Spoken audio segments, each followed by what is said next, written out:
Hello dears, ഇന്ന് ഞങ്ങളൊരു രാത്രി യാത്രയ്ക്ക് ഇറങ്ങിയതാണ്. വീട്ടിൽ നിന്ന് ഇറങ്ങുമ്പോൾ നല്ല മഴക്കോളുണ്ടായിരുന്നു. പക്ഷേ ഞങ്ങളുടെ ലക്ഷ്യസ്ഥാനത്തെത്തുന്നത് വരെ മഴ പെയ്തില്ല. ഇവിടെയൊക്കെ ഫുള്ള് ബ്ലോക്കായിരിക്കും എന്ന് വിചാരിച്ചു. പക്ഷെ അങ്ങനെയുള്ളൊരു ബ്ലോക്കൊന്നും ഞങ്ങൾക്ക് കിട്ടിയില്ല. എന്നാലും ഉണ്ടായിരുന്നു, പക്ഷേ അത് വേഗം നീങ്ങി പോയി. ഈ ഒരു റോഡിൻ്റെ അവസ്ഥ കണ്ടപ്പോഴേ നമുക്ക് അവിടെയുള്ള ക്രൗഡ് എത്ര ഉണ്ടെന്ന് മനസ്സിലാക്കാമായിരുന്നു. അങ്ങനെ ബ്ലോക്കെല്ലാം ഒഴിവായി നമ്മളെ സ്ഥലത്തെത്തിയിട്ടുണ്ട്. ഇതാണ് മാഹി പള്ളിപ്പെരുന്നാളിന് വന്നതാണ്. തുടങ്ങിയിട്ട് കുറേ ദിവസമായി, ഇനി ആകെ 2 ദിവസം കൂടിയേ ഉള്ളൂ. അതുകൊണ്ടായിരിക്കാം കഴിഞ്ഞ വർഷങ്ങളിലെ ഒന്നും തിരക്ക് എനിക്കവിടെ അനുഭവപ്പെട്ടില്ല.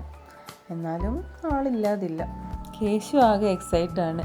ഫുൾ ആൾക്കാരും ലൈറ്റും തിരക്കും റോഡ് മുഴുവൻ സാധനങ്ങളും, എന്താ എങ്ങോട്ടാ നോക്കണ്ടേന്ന് അറിയില്ല. അങ്ങനത്തെ വഴി നീളെ ഓരോ കച്ചവടങ്ങളായിരുന്നു. പൊരിയും നുറുക്ക് ഓരോന്ന് കാണുമ്പോഴും അതൊക്കെ വേണമെന്ന് എന്നോട് പറഞ്ഞു. കാണാൻ കുറേ കാഴ്ചകളുണ്ട്.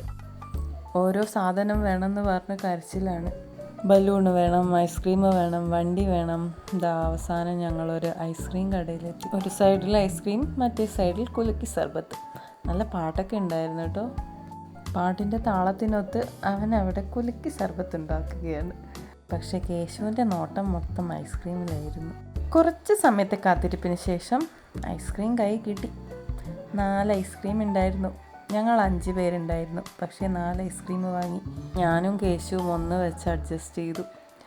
ഐസ്ക്രീം കൈ കിട്ടിയപ്പോഴാണ് അവൻ പാട്ട് ശ്രദ്ധിച്ചതെന്ന് തോന്നുന്നു. പിന്നെ ഇതാ റോഡ് സൈഡ് മുഴുവൻ ഇങ്ങനെയുള്ള ചെറിയ കമ്മൽ കടകളായിരുന്നു. ഞാൻ കുറേ നോക്കി, പക്ഷേ കുറേ കാണുമ്പോൾ ആകെ കൺഫ്യൂഷനാകും ഏതെടുക്കണമെന്ന്.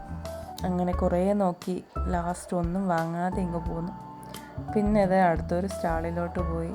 അവിടെ ഫുള്ള് ഡ്രസ്സും പഴയ കാലത്തുള്ള മുട്ടായിയും പിന്നെ കുറേ സാധനങ്ങളൊക്കെ ഉണ്ടായിരുന്നു. ആ പുകയുന്ന കുന്തിരിക്കത്തിന് നല്ല മണമായിരുന്നു. കരഞ്ഞതിൻ്റെ കാരണം മനസ്സിലായോ? അവിടെ ഒരു തോക്ക് കണ്ട് അത് വാങ്ങിക്കൊടുക്കാനുള്ള കരച്ചിലായിരുന്നു അത്. കിട്ടിയപ്പോൾ ഭയങ്കര സന്തോഷമായി. എല്ലാവരുടെ നേരെയും തോക്ക് ചൂണ്ടി ഭീഷണിപ്പെടുത്തുന്നു. അങ്ങനെ കുറേ അവിടെ നടന്ന് തിരിച്ചു പോകാനായപ്പോഴേക്കും നല്ല മഴ. കേശു കോട്ടൊക്കെ ഇട്ട് വീട്ടിൽ പോകാൻ റെഡിയായി. പക്ഷേ എനിക്കും അധികം കോട്ടില്ലായിരുന്നു. അതുകൊണ്ട് മഴ കഴിയുന്നത് വരെ അവിടെ പോസ്റ്റായി. അങ്ങനെ മഴ മാറിയതിന് ശേഷം ഞങ്ങളിതാ വീട്ടിലേക്ക് തിരിച്ചു. ഇത് ട്രാഫിക് ബ്ലോക്കല്ല, അതാ അങ്ങ് ട്രെയിന് പോകുന്ന കണ്ടോ. അങ്ങനെ ട്രെയിനൊക്കെ പോയി മഴയ്ക്ക് മുന്നേ എന്തായാലും വീടെത്തി.